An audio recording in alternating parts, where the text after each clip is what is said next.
KTM. My name is Isabella. I'm 34 years old, and I've always prided myself on being financially independent. When my grandmother Grace passed away last year, she left me a substantial inheritance. What I never expected was how my mother-in-law Diana would react. She tried to take everything from me. Little did she know about the secret trust my grandmother had set up. If you're watching this, let me know where you're tuning in from and hit that like and subscribe button. I promise this story of betrayal and justice will be worth your time. I used to think I had a pretty normal life. I worked as a financial analyst at an investment firm in Boston, specializing in retirement portfolios. The irony isn't lost on me now. I helped others secure their financial futures while nearly losing control of my own. I'd been married to James for 5 years when everything started to unravel. We had what I thought was a solid relationship. We met in college, dated for 3 years, and got married in a small ceremony in my grandmother's backyard garden. My grandmother Grace was my rock. After my parents died in a car accident when I was 15, she took me in and raised me. She was a remarkable woman. Widowed at 40, she never remarried and instead built a successful real estate business on her own. She taught me everything about financial independence and the importance of being able to stand on my own 2 feet. Isabella. She would tell me, a woman must always have her own money. It's not about greed, it's about freedom and choices. She lived by those words. Even in her 80s, she managed her own investments, kept meticulous records, and made thoughtful decisions about her estate planning. We would sit for hours at her kitchen table as she explained financial concepts to me. Those lessons shaped my career path and my outlook on life. My relationship with my in-laws, particularly my mother-in-law Diana, was complicated from the start. Diana was the type of woman who needed to control everything and everyone around her. She had specific ideas about how her son should live his life, including who he should marry, and I wasn't it. From the moment James introduced me, Diana made it clear that I wasn't what she had envisioned for her son. She would make subtle comments about my background, my career choices, even the way I dressed. "Oh, that's an interesting outfit choice for a family dinner, Isabella," she would say with a tight smile. "I suppose that's what people in your field wear these days." At our wedding, she wore a cream-coloured dress that was suspiciously close to white and spent most of the reception telling guests how the ceremony would have been even more beautiful at her church with her friends in attendance. These were annoying but manageable slights. I dealt with them by keeping our visits limited and maintaining a polite distance.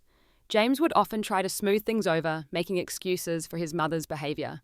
"She's just protective," he would say. "She'll warm up to you eventually." But that warming never happened. Instead, Diana seemed to grow more resentful of me with each passing year. She would call James constantly, always, with some emergency that needed his immediate attention. She would accidentally exclude me from family events or schedule them when she knew I had work commitments. Once she planned a surprise birthday party for James, but told me the wrong date, so I missed it entirely while on a business trip. When I confronted her, she claimed it was a simple mistake, but the smirk on her face told me otherwise. James was caught in the middle. He loved his mother and had been raised to believe that family loyalty was paramount. At the same time, he loved me and wanted our marriage to work. His solution was usually to try to please everyone, which meant he rarely stood up to his mother directly. In contrast to my strained relationship with Diana, my bond with my grandmother, Grace, grew stronger over the years. She was the one person who always had my back without question. She saw through Diana's facade immediately. "That woman has a heart full of vinegar," Grace would say. "Keep your guard up around her." Grace lived alone in the house where she had raised me fiercely independent until the end. She had a home health aide who came by 3 times a week but otherwise managed on her own. We had Sunday dinner together every week, and I would help her with household tasks while she regaled me with stories from her youth or offered wisdom about life and marriage. "Marriage isn't just about love," she once told me. "It's about partnership and respect. If those elements aren't there, all the love in the world won't make it work." I thought I had both with James. He was kind, intelligent, and supportive of my career. We shared similar values and goals for our future, but there was one crack in our foundation that I chose to ignore. His inability to establish boundaries with his mother would eventually become the fissure that broke everything apart. My grandmother saw it before I did. During one of our Sunday dinners, while James was watching a football game in the other room, she leaned across the table and took my hand. "Isabella, I want you to promise me something," she said, her voice low and serious. "Promise me that you'll always remember your worth." that you'll never let anyone, not even those who claim to love you, take your power away. At the time, I thought she was just offering general life advice. I had no idea she was preparing me for what was to come. The call came on a Tuesday morning. I was in a meeting with clients when my phone lit up with my grandmother's home health aides number. I excused myself to take it. "Isabella, you need to come to the hospital right away," she said, her voice shaking. "Your grandmother collapsed this morning. The doctors think it might be a stroke." I rushed to the hospital, my heart pounding with fear. When I arrived, the doctors confirmed it wasn't a stroke, but something worse. Stage 4 pancreatic cancer that had spread to her liver. They estimated she had 3 to 6 months. "I'm sorry we didn't catch it earlier," the doctor said. "Your grandmother didn't report any symptoms until recently." That was typical of Grace. She hated causing worry or being a burden to anyone. I later learned she'd been experiencing pain for months, but had dismissed it as normal aging. The next few months were a blur of hospital visits, home care arrangements, and difficult conversations. Despite her declining health, my grandmother remained clear-minded and determined to put her affairs in order. During one of our private moments while I was helping her sort through some papers at her bedside, she brought up her will. "I've updated everything," she said. "Most of it will go to you, Isabella." "Grandma, please don't talk like that," I protested. "You're going to beat this." She gave me a look that silenced my false optimism. We both knew the truth. "Listen to me," she continued. "There's a trust, a special arrangement I've made. Andrew Thompson has all the details." Andrew Thompson was her longtime attorney. I'd met him a few times over the years. "Whatever happens, don't let anyone pressure you about the inheritance," she warned. "Especially not Diana." I was surprised she mentioned Diana specifically.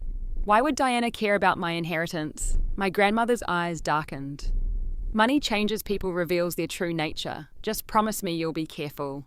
Okay, so before I could ask more questions, she changed the subject, asking me to read to her from her favorite book. It was the last coherent conversation we had about her estate. As her condition worsened, she drifted in and out of lucidity, sometimes mistaking me for my mother, other times speaking to people who weren't there. Grace passed away peacefully in her sleep 4 months after her diagnosis. I was holding her hand when she took her last breath, telling her stories about our time together, hoping that somewhere in her unconscious mind she could hear me saying goodbye. The funeral was held at the small church she had attended her entire life. It was a simple service, just as she would have wanted. Family members, friends and business associates filled the pews, sharing stories about her generosity, wit and integrity. Diana and James sat beside me in the front row. While James held my hand and offered genuine comfort, Diana's presence felt calculating. I caught her eyeing the other attendees, noting who was there, perhaps mentally cataloguing Grace's connections and influence. After the service, we gathered at Grace's house for the reception. As I moved through the crowd accepting condolences and sharing memories, I overheard a conversation that made my blood run cold. "It's all going to Isabella," someone was saying. "The house, the investments, everything. Grace left it all to her." "Everything," Diana's voice sharp with surprise. "Surely James should get a portion. He was like a grandson to her." I stepped around the corner to see Diana talking with my grandmother's neighbour Martha. Martha looked uncomfortable. "Well, I'm just repeating what Grace told me," Martha said. She was very clear about her wishes. Diana's face twisted into something ugly for a brief moment before she composed herself. She didn't know I had seen her reaction, but that expression stayed with me.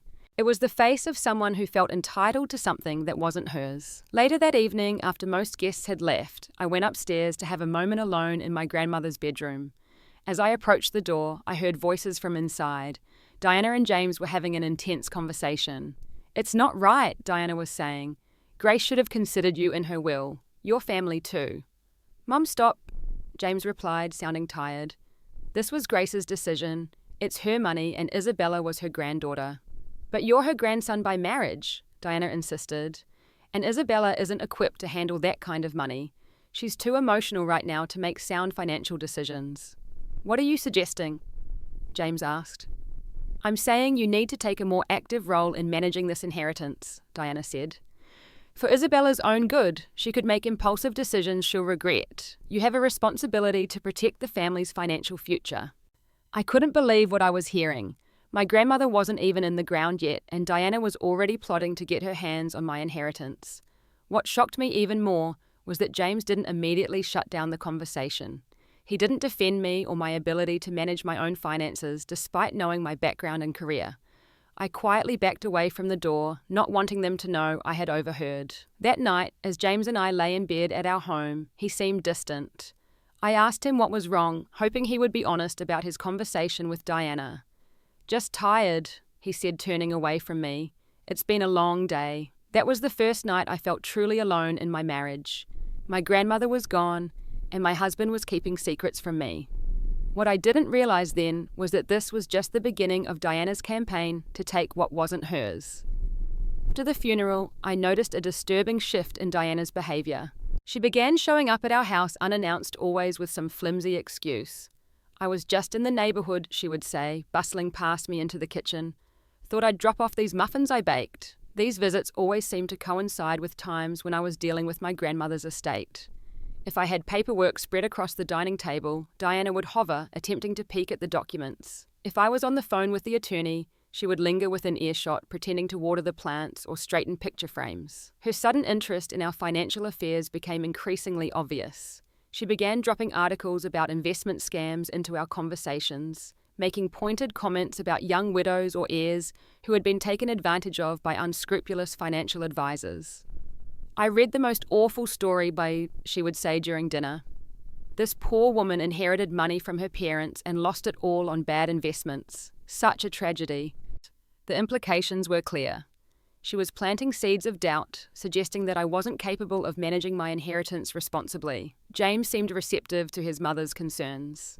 He began asking questions about my plans for the money, suggesting that we should discuss options together before making any decisions. It was a reasonable request on the surface, but the timing and his sudden interest made me uneasy. About 2 months after my grandmother's passing, Diana orchestrated what she called a family financial planning meeting. She invited us to her house, where I was surprised to find not just James and his father Robert, but also James's older sister Margaret, his brother Thomas, and an older man I didn't recognize.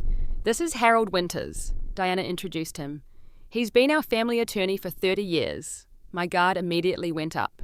Why would Diana invite her attorney to a family meeting without telling me? We gathered in the formal dining room, where Diana had prepared an elaborate spread of finger sandwiches and pastries, as if this were a social occasion rather than what it was clearly becoming, a financial intervention. "Isabella, dear," Diana began once everyone was seated, "we're all here because we care about you and James. We know this has been a difficult time for you, losing Grace and now dealing with all these complex financial matters." Her voice dripped with false sympathy. I remained silent, waiting to see where this was going. "We've been talking," she continued, gesturing to include everyone at the table, "and we think it would be wise to establish a family trust for the inheritance."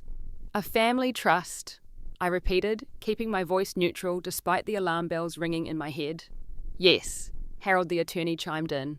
"A trust that would protect the assets and ensure they're managed properly for the benefit of the entire family. Diana has expressed concerns about the burden the sudden wealth might place on you, especially during your time of grief." I looked at James, expecting him to be as surprised as I was by this ambush. Instead, he was nodding along, avoiding my eyes. "The way it would work," Diana continued, "is that the trust would be overseen by a committee of family members. Major decisions would require consensus, which would take the pressure off you, Isabella." I understood exactly what was happening. This wasn't about protecting me or the inheritance. This was a power grab, plain and simple. Diana wanted control over my grandmother's money, and she was using this family trust as the vehicle. "And who would be on this committee?" I asked, though I already knew the answer. "Well, James, of course," Diana said. "And Robert has experience with investments. I would be happy to serve as well. We could include you too, Isabella, so you can learn how these things work." The condescension in her voice made my blood boil.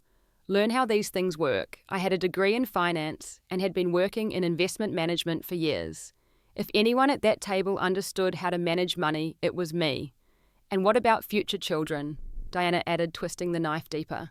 "This trust would ensure that any grandchildren would be provided for, regardless of what happens." The implication was clear, regardless of what happens to your marriage. Diana was already planning for the possibility that James and I might divorce, and she wanted to make sure the money stayed within her reach. I looked around the table at the faces of my in-laws. Margaret looked uncomfortable, but remained silent. Thomas was staring at his plate. Robert James's father was the only one who seemed slightly embarrassed by his wife's transparent maneuvering. "I appreciate your concern," I said carefully, "but I'll need time to think about this, and I'd like to consult with my own attorney before making any decisions." Diana's smile tightened. "Of course, dear. We just wanted to present the option. No need to decide right away." But the damage was done. On the drive home, James and I had our first real fight about the inheritance. "Why are you being so defensive, Fikes?" he demanded. "Mum is just trying to help." "Help herself to my inheritance, you mean?" I shot back. "Don't you see what she's doing?" "You're being paranoid," James said. "This is about protecting our future, our family's future." "Our family, James, this is money my grandmother left to me. Not to your mother, not to your sister or brother. To me." "So it's your money, not ours?" he asked, his voice hardening. "Is that how you see our marriage? What's yours is yours." I was stunned by the turn in his thinking. We had always maintained some financial independence. We had joint accounts for household expenses, but we each had our own savings and investments as well. This had never been an issue before. "That's not what I'm saying," I tried to explain. "But this is my grandmother's legacy to me. She trusted me to use it wisely. I'm not going to hand control of it over to your mother." James grew cold and distant after that conversation. He began spending more time at his parents' house, having private conversations with Diana that stopped abruptly when I entered the room. The rift between us grew wider each day. What I didn't know then was that Diana had escalated her campaign behind my back. I later discovered she had hired a private investigator to follow me, hoping to find evidence of financial irresponsibility or anything else she could use against me. The breaking point came when I overheard a phone call between Diana and someone I assumed was Harold, the family attorney. I had stopped by her house to pick up James for dinner, and she was in her study with the door ajar. "We need to explore all options," I heard her say.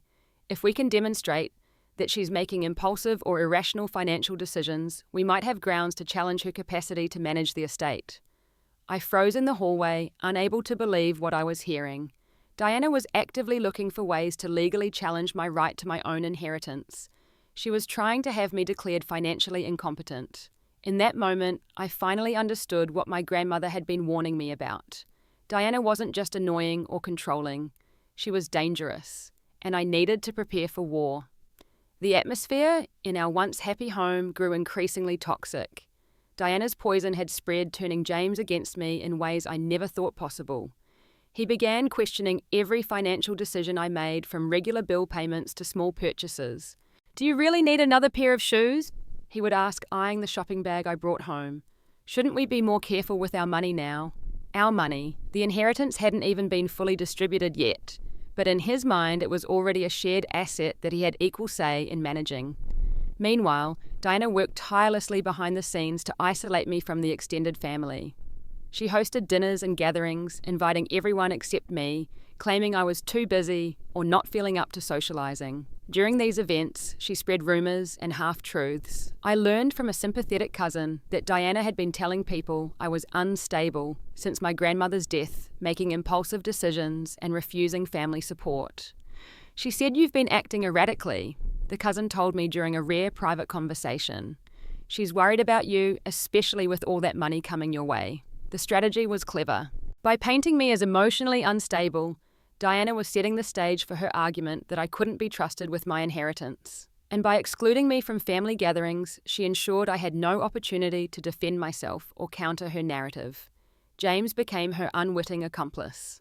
I say unwitting because I still believe, despite everything that he didn't fully understand, the extent of his mother's manipulation. He had been conditioned his entire life to trust her judgment and prioritize her needs. When she told him I was making poor choices, he believed her.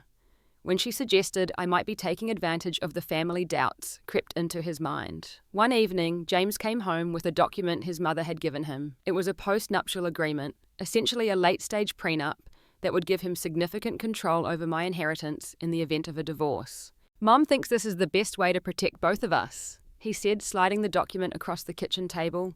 "It's just a precaution." I stared at him, this man I had loved and trusted for years, now a stranger acting as his mother's proxy. "Let me be clear," I said slowly. "I will never sign this, ever." His face hardened. "If you have nothing to hide, if you're not planning to take the money and leave, why would you object?" The accusation stunned me. Is that what your mother told you? That I'm going to take the money and run after everything we've built together? She's concerned, he said defensively. And honestly, so am I. You've changed since Grace died. Of course I've changed, I exclaimed. I lost the only parent I had left. And instead of supporting me, you and your mother are trying to take control of what she left me. The argument escalated from there, with James eventually storming out to clear his head. He didn't return until the next morning, smelling of alcohol and wearing the same clothes from the day before. Things came to a head during a dinner at Diana's house. She had invited several family members, including Robert's siblings and their spouses. I had almost declined the invitation, knowing it would be another opportunity for Diana to undermine me, but James had insisted we present a united front. Midway through the meal, Diana clinked her glass to get everyone's attention. I'd like to propose a toast, she said, standing, to family loyalty and doing what's right. She looked directly at me as she continued. Some of us are fortunate enough to receive unexpected windfalls in life. The true test of character is how we choose to use those blessings. Will we hoard them selfishly or share them with the family who has always supported us? The message couldn't have been clearer if she had directly accused me of being greedy. Several guests shifted uncomfortably in their seats, while others nodded in agreement, already won over by Diana's previous manipulations. I felt all eyes on me waiting for my response. In that moment, I had a choice. I could remain silent and allow Diana's insinuations to stand, or I could defend myself and risk creating an even bigger scene. I chose the latter. I appreciate your concern for family, Diana. I said, my voice steady despite my racing heart. My grandmother taught me the same values. She also taught me to recognize when someone is trying to take advantage of me. A hush fell over the table. Diana's smile froze on her face. I'm not sure what you're implying, she said, her voice dangerously sweet. I think you know exactly what I'm implying, I replied. My grandmother left her estate to me because she trusted me to honor her wishes, not to hand it over to people who never cared about her while she was alive. Diana's face flushed with anger. How dare you? We welcomed Grace into our family when James married you. She was like a mother to me. It was such a blatant lie that I actually laughed, which only infuriated her more. Grace met you exactly 3 times in 5 years, I said, and each time you made it clear you thought she was beneath you. Now suddenly you care about her legacy. The dinner dissolved into chaos after that. Diana burst into tears, playing the victim. James accused me of embarrassing his family. The guests either awkwardly excused themselves or took sides in the argument. In the car on the way home, James was livid. I can't believe you would speak to my mother that way, he fumed, in front of everyone. I can't believe you would stand by while she tries to steal my inheritance, I countered. What happened to you, James? When did you become her puppet? The fight continued at home, escalating until James delivered an ultimatum that changed everything. If you don't agree to put the inheritance into a joint account, then maybe we need to rethink our marriage, he said. In that moment, everything became clear. Diana had won. She had successfully driven a wedge between us, one so deep that our marriage might not survive. And perhaps worst of all, I discovered evidence that this had been her plan all along. While searching for a document in James's home office the next day, I found a folder hidden in the back of his desk drawer. Inside were emails between James and Diana, dating back to before my grandmother's death. They had been discussing the inheritance and how to protect it for the family for months, even while Grace was still alive. In one particularly damning exchange, Diana wrote, "Once the money is in a joint account, we can move forward with the investment plan we discussed. Isabella doesn't need to know all the details. It's for her own good." I felt physically ill reading these exchanges. The betrayal went deeper than I had imagined. James hadn't just been influenced by his mother recently. He had been conspiring with her all along.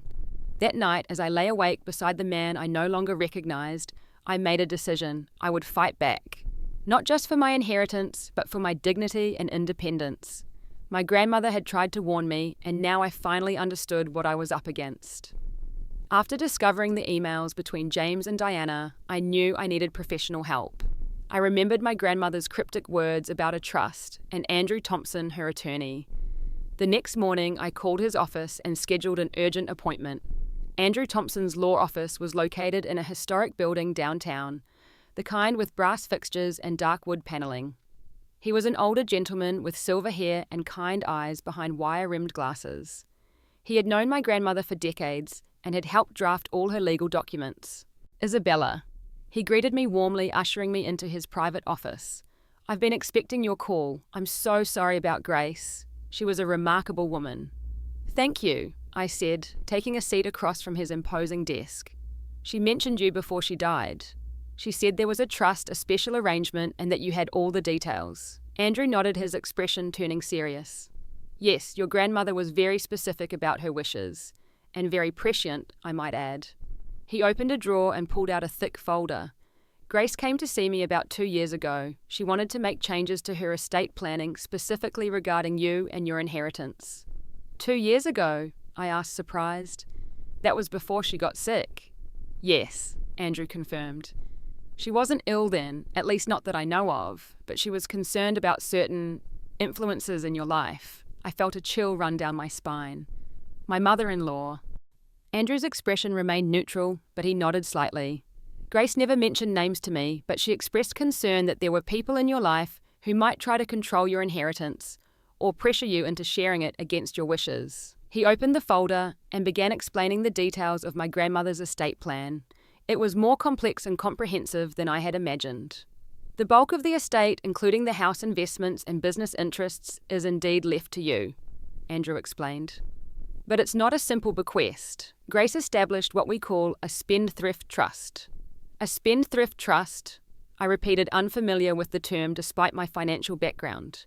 It's a special type of trust designed to protect the beneficiary's inheritance from creditors, predatory individuals, and even from the beneficiary's own spouse, Andrew explained. The assets in this trust are not considered marital property.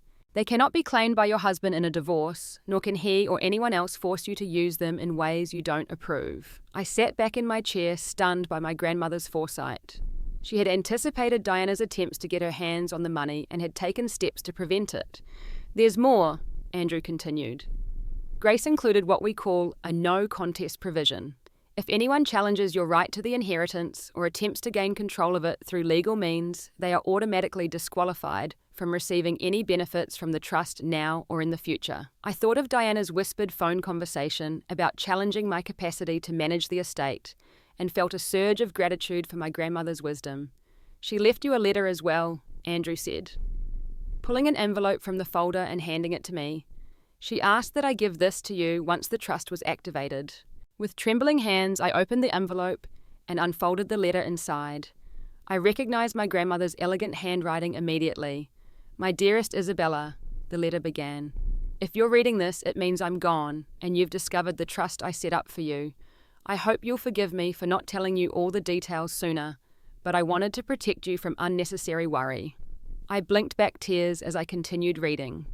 I've watched your relationship with James and his family over the years, and while I held my tongue out of respect for your choices, I've had concerns. Diana reminds me too much of my own mother-in-law, a woman who nearly destroyed my marriage and my sense of self-worth through constant manipulation and control. My grandmother went on to explain that she had seen signs of Diana's influence over James, how he would defer to his mother's judgment, even in matters that should have been between him and me alone.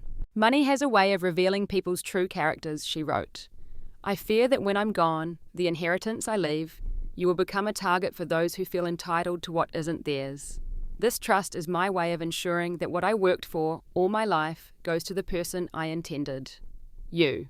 The letter concluded with words that broke my heart and strengthened my resolve at the same time. I hope I'm wrong about James. I hope he proves to be the partner you deserve, one who supports your independence and respects your autonomy. But if he doesn't know that you have the means to stand on your own just as I did, trust your instincts, Isabella. They won't lead you astray. All my love, Grandma Grace. I folded the letter carefully and placed it back in the envelope, tears streaming down my face. Even from beyond the grave, my grandmother was protecting me, giving me the tools to fight back against Diana's manipulation. What should I do now? I asked Andrew, wiping away my tears. That depends on what you want, he replied. The trust is ironclad. Neither James nor Diana can touch it without your consent. But based on what you've told me, they don't know about these provisions yet. I considered my options. I could reveal the trust immediately, putting an end to Diana's schemes. But something told me to wait to gather more evidence of their true intentions before showing my hand. I think I'll keep this information to myself for now, I decided. At least until I see what they do next. Andrew nodded approvingly. Your grandmother would have done the same. She was always strategic in her battles. As I left his office, I felt a strange mix of grief and determination. I had lost both my grandmother and it seemed my husband. But I had gained something valuable, knowledge of the truth and the means to protect myself. Over the next few weeks, I began quietly documenting every conversation, every action that revealed Diana and James's intentions regarding my inheritance. I installed a recording app on my phone to capture their discussions when they thought I wasn't listening. I saved copies of emails, text messages, anything that demonstrated their plan to take control of my grandmother's legacy. I also started preparing for the possibility that my marriage was over. I opened new bank accounts in my name only. I researched divorce attorneys, eventually selecting one with experience in high asset cases involving trusts. All the while, I maintained a facade of ignorance, letting Diana and James believe their plan was working. When they brought up the family trust or joint accounts, I would say I was still considering it or needed more time to decide. This bought me the space I needed to prepare for the confrontation I knew was coming. What I didn't expect was how much it would hurt to see the extent of James's betrayal. The man I had loved and trusted had chosen his mother's greed over our marriage vows. Each new piece of evidence was like a knife in my heart, but it also strengthened my resolve. My grandmother had taught me to be independent for precisely this reason, because sometimes the people we love the most are the ones who hurt us the deepest.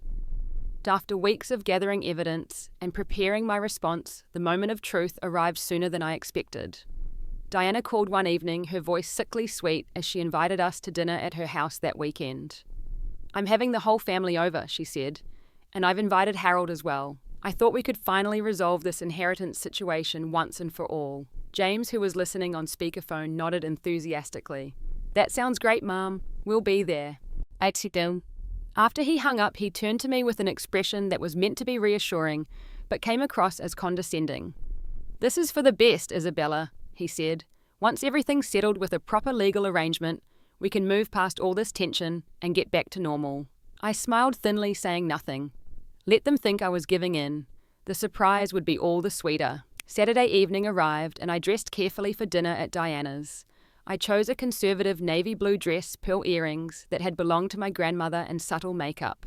I wanted to look composed and professional for what I knew would be a defining moment.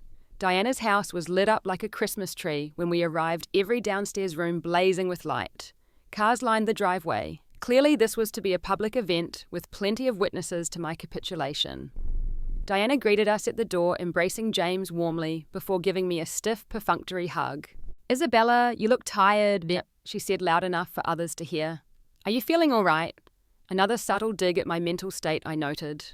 I simply smiled and moved past her into the house. The dining room was set for a formal dinner with Diana's best china and silver on display. Around the table were James's siblings and their spouses, his father Robert Harold, the family attorney, and to my surprise, several of my grandmother's old friends. Diana had clearly invited them to witness what she thought would be her moment of triumph. Dinner was a tense affair with Diana dominating the conversation, dropping hints about family unity and proper stewardship of resources. I ate little, focusing instead on staying calm and waiting for the right moment. It came after dessert had been served. Diana clinked her glass for attention and stood at the head of the table. I want to thank everyone for coming tonight. She began smiling benevolently around the room. Family is everything to me, and seeing us all together like this warms my heart.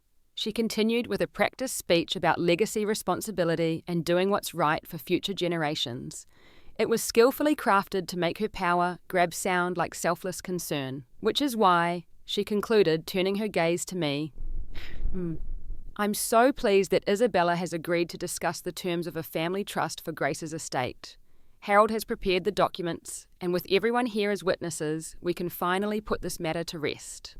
Harold produced a folder of legal documents and slid them across the table toward me. These establish the trust we discussed, he explained, with Diana, Robert and James as trustees and provisions for future grandchildren as beneficiaries. All eyes turned to me expectantly. Diana's smile was triumphant. James looked relieved, and the other guests seemed vaguely uncomfortable, sensing the undercurrents, but not fully understanding what was happening. I took a deep breath, picked up the document, and made a show of examining it carefully. Then I placed it back on the table, folded my hands, and spoke clearly. "I won't be signing this," I said simply. Diana's smile faltered. "Isabella, we discussed this. It's for the best." "No," I replied. "It's for your best interest, not mine, and certainly not what my grandmother wanted." James placed his hand on my arm. "Isabella, please don't make a scene. Just sign the papers so we can move forward." I gently removed his hand. "There will be no scene, James. Just clarity." I reached into my purse and pulled out a folder of my own. "Before anyone says anything else, I think you should all know the truth about what's been happening these past few months." I opened the folder and removed several printed emails. These are exchanges between Diana and James, planning how to gain control of my inheritance, even before my grandmother died. Diana's face flushed red. "How dare you go through private emails? James, did you know about this?" James looked stunned. "Isabella, what are you doing?" I ignored them both and continued addressing the entire table. My grandmother Grace was a wise woman. She anticipated that something like this might happen. That's why she established a spendthrift trust in my name, with provisions that specifically prevent anyone, including my husband, from claiming rights to the assets. I produced a copy of the trust document and placed it on the table. The trust also includes a no-contest clause. Anyone who challenges my right to the inheritance is automatically disqualified from receiving any benefits now or in the future. The room fell silent as the implications sank in. Diana's carefully constructed plan was collapsing before her eyes. But I wasn't finished. I pulled out my phone and played a recording of Diana's conversation with Harold, discussing ways to challenge my mental capacity to manage the estate. "I've been gathering evidence for weeks." I said, my voice steady despite the emotions churning inside me. Every conversation, every email, every attempt to manipulate and control me. It's all documented. Diana stood up abruptly, her chair scraping loudly against the floor. "This is outrageous. You're twisting everything, making it sound sinister when we were only trying to help you." "Help me?" I repeated incredulously. "By trying to have me declared mentally incompetent, by going behind my back to steal what my grandmother left me." I turned to face the other guests, particularly my grandmother's friends, who looked shocked by the revelations. "My grandmother built her fortune through hard work and determination," I said. "She left it to me because she trusted me to honor her legacy. I will not allow anyone to take that away from me, especially not someone who never respected her while she was alive." Diana was practically shaking with rage. "James, are you going to let her speak to me this way? Do something!" James looked torn, glancing between his mother and me. For a moment, I hoped he might finally see the truth, might choose our marriage over his mother's manipulation. But when he spoke, his words confirmed what I had already come to accept. "Isabella, you're overreacting," he said. "Mum was just trying to protect the family's interests." "The family's interests," I repeated softly. "Not my interests, not our marriage, the family," meaning Diana. I stood up, gathering my things. "I've heard enough. I came here tonight to make one thing clear. The inheritance stays in the trust exactly as my grandmother intended. Any further attempts to challenge that will result in legal action." I looked directly at Diana, who was now pale with fury. "You underestimated me, Diana, and you completely misjudged my grandmother. She saw through you from the beginning." As I turned to leave, one of my grandmother's friends, a woman named Eleanor, who had been watching the scene unfold with increasing distress, stood up as well. "I believe Isabella," she declared. Grace confided in me about her concerns regarding Diana's influence over James. She was worried that Diana would try to get her hands on the estate after she was gone. Other guests began murmuring, the tide of opinion turning as the truth emerged. Diana's carefully cultivated image as the concerned mother-in-law was crumbling, replaced by the reality of her greed and manipulation. Before leaving, I addressed James one last time. "I'll be staying at a hotel tonight. My attorney will contact you tomorrow to discuss divorce proceedings." The shock on his face was genuine. Despite everything, he hadn't believed I would actually leave him. "Divorce, Isabella? You can't be serious." "I've never been more serious," I replied. "My grandmother taught me that financial independence gives women choices. Tonight I'm making mine." As I walked out of Diana's house for the last time, I felt a strange mixture of grief and liberation. I had lost my husband and the future I had imagined with him, but I had reclaimed my power and honored my grandmother's legacy in the process. Behind me, I could hear Diana's voice rising in hysteria, blaming James for not controlling me better, berating Harold for not anticipating the trust provisions, accusing everyone but herself for the failure of her scheme. In that moment, I knew I had made the right decision. No inheritance, no matter how substantial, was worth remaining tied to such toxic manipulation. The weeks and months that followed that fateful dinner were some of the most challenging of my life. Ending a marriage is never easy, even when it's the right decision. There were moments of doubt, nights spent crying into my pillow, wondering if I could have done something differently to save my relationship with James. But each time those doubts surfaced, I would reread my grandmother's letter and remember her wisdom. "Trust your instincts," she had written, and my instincts told me that a marriage built on respect and trust couldn't coexist with the kind of manipulation Diana had orchestrated and James had enabled.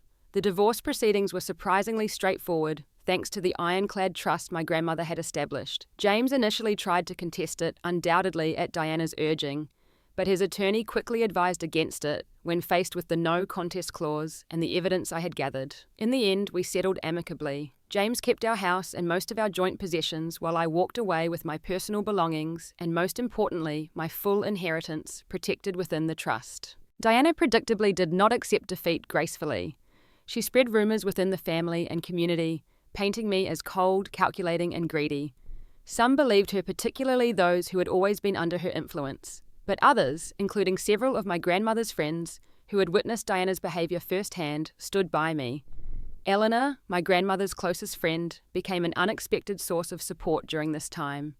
She invited me to tea one afternoon about a month after the divorce was finalised. "Grace would be so proud of you," she said, pouring Earl Grey into delicate china cups. "She always said you had her spirit, her backbone. I miss her so much," I admitted, tears welling in my eyes. "I keep thinking about what she would say or do in different situations." Eleanor reached across the table and patted my hand. "She's still with you, my dear, in the lessons she taught you and the strength she helped you find." Those words stayed with me as I began rebuilding my life. The first few months were a blur of practical matters, finding a new place to live, adjusting to being single again, dealing with the emotional aftermath of betrayal. There were days when getting out of bed seemed impossible, when the weight of everything I had lost felt crushing. But gradually, almost imperceptibly, things began to change. I found a beautiful apartment in a historic building downtown, one with tall windows and hardwood floors that reminded me of my grandmother's house. I redecorated it completely, choosing furniture and colours that reflected my taste alone, no compromises necessary. I took a leave of absence from my job to focus on healing and figuring out what I wanted from this new chapter of my life. Financial security gave me that freedom, a gift from my grandmother that went beyond mere dollars and cents. During this period of reflection, I kept returning to conversations I'd had with Grace about her business and philanthropy. She had always believed in using wealth to create positive change, to lift others up. "Money sitting in an account does nothing for the world," she used to say. "Money in motion can change lives." Inspired by her philosophy, I began researching ways to honour her legacy.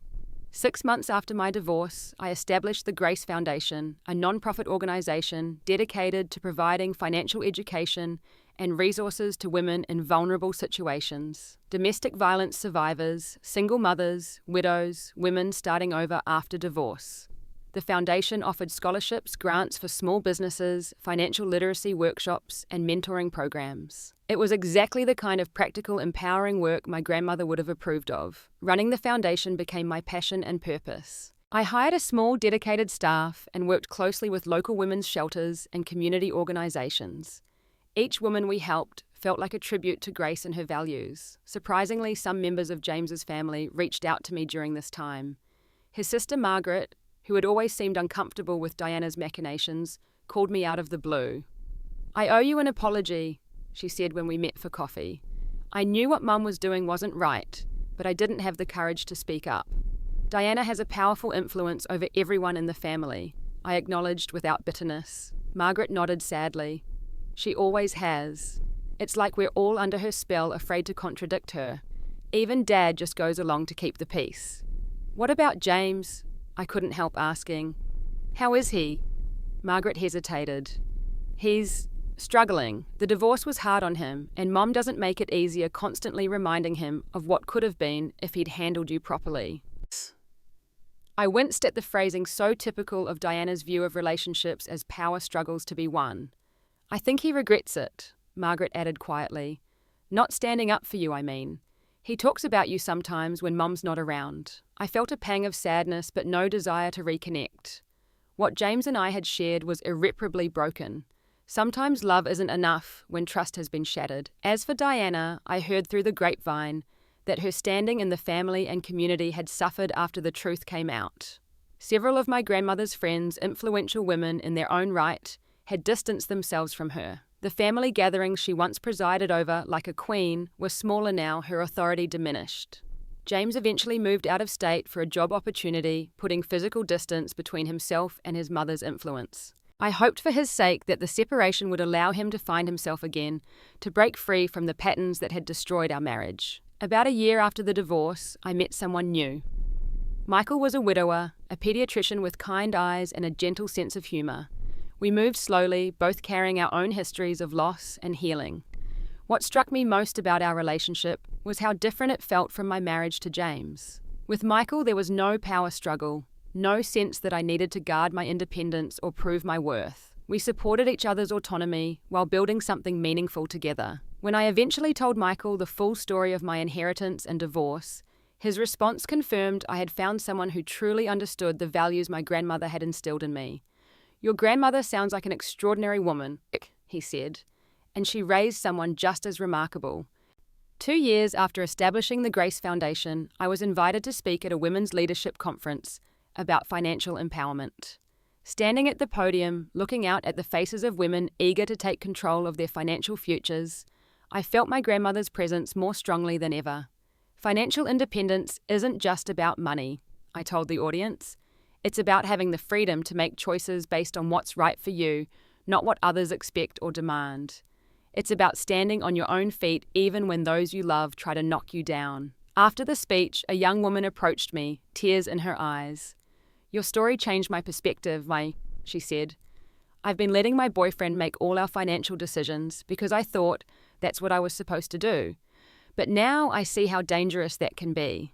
That moment crystallized everything my grandmother had tried to teach me. Her legacy wasn't just the money she left me. It was the wisdom to use that money as a tool for independence and positive change, both for myself and for others. Diana's attempt to take my inheritance had been painful and disruptive, but it had also led me to a deeper understanding of my grandmother's lessons. In trying to control me through financial manipulation, Diana had inadvertently pushed me toward true freedom. I still keep my grandmother's letter in my bedside drawer, though I no longer need to read it to remember her words. They're etched in my heart, guiding me through each day and each decision. Trust your instincts, stand on your own feet, use what you have to create the life you want, not the life others expect you to live. The greatest inheritance my grandmother left me wasn't the money or property. It was the conviction that I am enough exactly as I am, and that is something no one, not even the most manipulative mother-in-law, can ever take away. Have you ever had to stand up for yourself against someone who tried to control you financially? I'd love to hear your stories in the comments below. And if you found my experience helpful, please like and subscribe for more real-life stories about finding strength in difficult situations. Remember, your financial independence is worth fighting for, and sometimes the people who try to take your power are the ones who teach you how truly strong you are.